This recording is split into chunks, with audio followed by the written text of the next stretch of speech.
नमस्कार, बंजारा बीट्स में आपका स्वागत है। मैं हूं ज्योति प्रकाश खरे।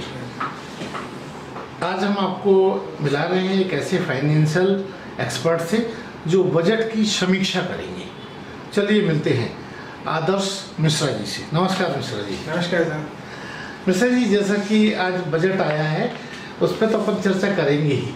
आप छोटा सा अपना परिचय दीजिए हमारे दर्शकों को। खरे साहब, पहले मुलाकात हो चुकी है हमारे इस बारे में। मैं आदर्श मिश्रा हूँ और मैं पिछले 17 साल से इसी फील्ड में हूँ, फाइनेंस में। और आज की डेट में क्या है कि हम यहाँ निवेशकों को सलाह देते हैं कि कैसे निवेश करना चाहिए, उनके फ्यूचर की प्लानिंग करते हैं, फाइनेंशियल गोल के बारे में कि उनका जानकारी देते हैं। आज जो बजट आया है विकसित भारत नाम से, तो विकसित भारत के बजट को आप अपने किस नज़रिए से देखते हैं? देखिए क्या है खरे साहब कि जब विकसित की बात करते हैं, पहले बात थी विकासशील की, फिर आत्मनिर्भर की बात आई, आज विकसित की बात आ रही है। तो हमारा फोकस होता है इंफ्रास्ट्रक्चर पर, जो हमारी मूलभूत ज़रूरतें हैं उन पर। फिर आता है आपका क्या, अन्नदाता पर। विकसित का मतलब ही कोई व्यक्ति भूखा न रहे, तो ज़्यादा फोकस है अन्नदाताओं पर, गरीबों पर। तो गरीब जो बीपीएल में हैं वो कैसे ऊपर आएंगे, और हमारे युवा साथी जो हैं उन्हें रोजगार परक शिक्षा मिले और रोजगार मिले, इस पर फोकस है। प्लस ये सब चीज़ अधूरी है बिना महिलाओं की, तो वुमेन एम्पावरमेंट की बात भी की गई है।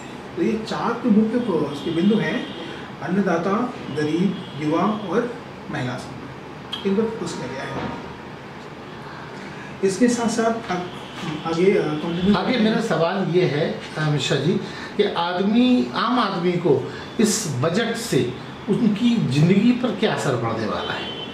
हाँ, आपका बहुत अच्छा सवाल है इस पर, क्योंकि बजट जब भी सरकार का होता है तो बजट खास नहीं होता है, बजट आम आदमी के लिए ही होता है।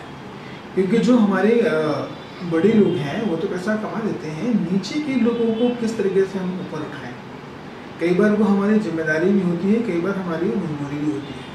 जब हम विकसित भारत की बात करते हैं तो हमें सबसे पहले हमारा प्राथमिक चरण क्या है, अन्नदाता। इस बजट में सबसे ज़्यादा जो पैसा दिया है वो एग्रीकल्चर को फोकस किया है।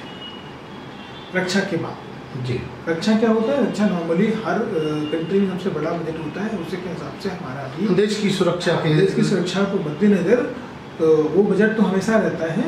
लेकिन उसके बाद जो दूसरी बड़ी प्रायोरिटी है गवर्नमेंट की, वो है किसानों की।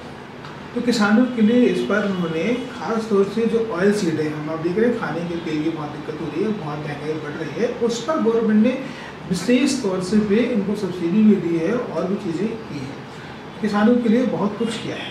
तो इसके बाद है ऊर्जा के क्षेत्र में काम करने की बात की है। हमारी सरकार, हमारा देश ऊर्जा के क्षेत्र में आत्मनिर्भर होना चाहता है। इसके लिए सरकार तीनों ऊर्जाओं पर ध्यान दे रही है। न्यूक्लियर एनर्जी पर बात कर रही है, हाइड्रो पावर पर बात कर रही है, सोलर एनर्जी पर बात कर रही है। इस बार हम एनर्जी स्टोरेज के बारे में बात करें तो नई चीज़ है।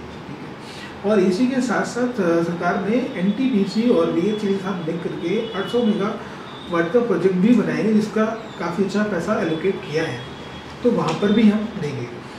युवाओं के रोजगार की बात रही है तो सरकार ने इस बार कहा है कि जो 500 बड़ी कंपनियां हैं उनके अंदर जो नए बच्चे आए हैं उनको इंटर्नशिप मिलेगी। उस पर उन्होंने 5,000 रुपये का उनका स्टाइपेंड रखा हुआ है और 6,000 रुपये उनको वन टाइम दिया है। तो उसके साथ साथ जो ईपीएफओ का कॉन्ट्रीब्यूशन है 3,000 रुपये, वो सरकार उनको करेगी। तो रोजगार को बढ़ाने के लिए उन्होंने कॉर्पोरेट जगत का बहुत ज़्यादा योगदान मांगा है। इसके लिए जो कॉर्पोरेट हैं, जो कंपनी है, उनके सीएसआर फंड को भी इस्तेमाल करने की बात उनसे कही है। तो युवाओं को क्या है, रोजगार मिलेगा। तो तीसरी इनकी प्रायोरिटी है बजट में, वो दिया है इन्होंने इसके बारे में कि हम एजुकेशन और स्किल पर फोकस करेंगे। अगर हम इनके एक्सपेंडिचर की बात करें तो डिफेंस को दिया है 4,54,000 करोड़ के आसपास। रूरल डेवलपमेंट आप बात करते हैं तो इंफ्रास्ट्रक्चर की, वहाँ 2,65,000 करोड़ दिया है। एग्रीकल्चर और एलाइड एक्टिविटीज़ को 1,51,000 करोड़ दिया है। फिर उन्होंने होम अफेयर्स को दो, और एजुकेशन के ऊपर, स्किल डेवलपमेंट पर, रोजगार पर जो एजुकेशन है उस पर 1,25,000 करोड़ दिया है। तो उन्होंने युवाओं को कि रोजगार के लिए इस बार काफ़ी ध्यान दिया है। और आईटी टेलीकॉम के लिए इनोवेशन आइडिया लाने के लिए इन्होंने इस बार 1,16,000 करोड़ दिया है, जिससे कि हमारी जो लाइफ है वो थोड़ा अच्छी हो, सस्टेनेबल लिविंग। अगर हम इसको अपनी भाषा में बात करें तो डेवलप्ड इंडिया, सस्टेनेबल लिविंग और फिनटेक, ठीक है, फिनटेक पर बात की गई है। इसीलिए इन्होंने इसमें 1,16,000 करोड़ के आसपास का पैसा दिया है, जिसमें 1 लाख करोड़ दिया इनोवेशन के लिए और उसके बाद जो पैसा दिया करीब 1,200 करोड़ दिए हैं इन्होंने स्पेस टेक्नोलॉजी को बढ़ाने के लिए दिया है। ये इनका फोकस रहा। हेल्थ पर उन्होंने बात किया है। हेल्थ पर बात करने के लिए उन्होंने कैंसर की कुछ दवाएं हैं जिनको टैक्स फ्री किया है, तो वहाँ पर भी लोगों को अपना कैंसर की दवाओं पे राहत मिलेगी। तो उनको बहुत खर्चा होता है तो वहाँ पर भी उन्हें छूट मिलेगी, इस पर बात किया है। अब आ गई बात हमारे इंडिविजुअल टैक्स पर कि हमारे जेब में कितना आया, हमारे जेब से कितना लिया। दो चीज़ें हैं। तो जब सरकार कोई मूलभूत सुविधाओं को बढ़ाती है तो उस पर खर्च आता है, उस खर्च करने के लिए पैसा हमसे ही लेती है। तो इन्होंने प्रोविज़न किया है कि पैसा कहाँ से आएगा हमारे पास, उन्हीं सरकार के पास कहाँ से आएगा। इनकम टैक्स के से लगभग 19% का सरकार को रेवेन्यू मिलता है और एक्साइज ड्यूटी से 5% मिलता है, जीएसटी से 18% आता है। जो कॉर्पोरेट टैक्स है वहाँ से इनको मिलता है लगभग 17%। कस्टम और नॉन डेट कैपिटल इनको मिलाकर देखें तो करीब 15% के आसपास है। 27% स्टिल गवर्नमेंट के पास बोरोइंग है, जहाँ पर सरकार ना लगभग 16 लाख करोड़ के आसपास का बोरो कर रही है। अब ये जब खर्च में जाएगा तो उसी के हिसाब से खर्च पर भी है। पेंशन है जो सरकार की लायबिलिटी है, अदर एक्सपेंडिचर है, सेंटर स्पॉन्सर्ड जो स्कीम है वहाँ पर है, आपको है फाइनेंस पर है, और जो सेंट्रल की जो स्कीम है वहाँ पर 16%, 19% लायबिलिटी सरकार के पास इंटरेस्ट की है। इस वजह से इन्होंने थोड़ा सा आम पब्लिक के जेब में हाथ डाला है, कहीं फ़ायदा दिया है। डायरेक्ट टैक्स में उन्होंने फ़ायदा क्या दिया है कि जो उनका स्टैंडर्ड डिडक्शन था 50,000 उसको बढ़ा कर दिया 75,000, तो 25,000 रुपये वहाँ मामूली राहत है, उनको फ़ायदा दिया है, थोड़ा सा राहत दिया है। दूसरी बात आती है कि जो कैपिटल गेन है उस पर उन्होंने कहीं पर जो इक्विटी कैपिटल गेन है उस पर पहले 1 लाख रुपये एग्जाम था, अभी 1,25,000 कर दिया है। लेकिन साथ ही साथ एक दर्द भरी बात किया है कि शॉर्ट टर्म कैपिटल गेन को 15% से बढ़ा करके 20% कर दिया है। तो 5% का ये प्रॉफिट हिट करेगा हमारे आपके जेब में जो प्रॉफिट हमें मिलता था। इसी के साथ साथ जो लॉन्ग टर्म कैपिटल गेन है जो पहले की 10% हुआ करता था, अभी उसको 12.5% कर दिया है। तो इसमें निवेशकों के जेब में उनके जो पैसे आ रहे हैं उस पर कट लगा है। जी, अब मेरा अगला सवाल है कि निवेशकों के लिए इस बजट को आप किस नज़रिए से देखते हैं? देखिए, निवेशक को हमेशा अपॉर्चुनिटी देखनी चाहिए। हमारे हिसाब से ये है कि हमें जहां अधिक से अधिक फायदा मिले, कम से कम लायबिलिटी दिखे, वहाँ निवेश करना चाहिए।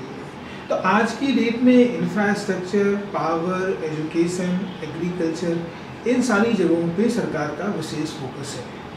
तो निवेशक जो ऐसे निवेशक हैं जो एमएसएमई कंपनी बनाए काम करना चाहते हैं, वो एमएसएमई बनाएं, उस पर सरकार ने गारंटी दिया हुआ है, उस पर काम करें।